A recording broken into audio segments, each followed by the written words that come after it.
नमस्कार, मी सागर जोशी. TV9 मराठीमध्ये आपलं स्वागत. आणि बुलेटिनच्या सुरुवातीलाच बातमी आहे पावसासंदर्भात. मुंबई त्याचबरोबर ठाण्यामध्ये काल रात्रीपासूनच मुसळधार पाऊस कोसळतोय. मध्य रेल्वेवरील अप आणि डाऊन मार्गावरील सेवा सध्या हळूहळू सुरळीत होतीये. बाहेर जाणाऱ्या अप आणि डाऊन मार्गावरील काही एक्सप्रेस रद्द करण्यात आल्या. दादर, भांडूप त्याचबरोबर विद्याविहार रेल्वे स्थानकावर अजूनही मोठ्या प्रमाणात पाणी साचलंय. तर मुसळधार पाऊस पडतोय. रेल्वे सेवेवर देखील मोठा परिणाम झालाय. मुसळधार पावसामुळे रेल्वे सेवेवर मोठा परिणाम झाल्याचं दिसतंय.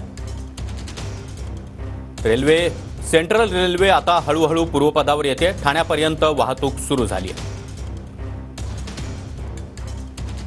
पश्चिम रेल्वे 15 मिनिटं उशिरानं धावतीये, तर हार्बर रेल्वे देखील 10 ते 15 मिनिटं उशिरानं सुरू आहे. कोल्हापूरहून मुंबईला येणारी महालक्ष्मी एक्सप्रेस देखील रखडली आहे. महालक्ष्मी एक्सप्रेस जवळपास 1.5 तासांपासून अंबरनाथमध्येच उभी आहे. इतकंच नाही तर पुण्यावरून मुंबईकडे येणारी डेक्कन क्वीन, प्रगती एक्सप्रेस त्याचबरोबर सिंहगड एक्सप्रेस देखील रद्द करण्यात आली आहे. पुण्याहून मुंबईकडे जाणाऱ्या 3 एक्सप्रेस गाड्या रद्द करण्यात आल्या.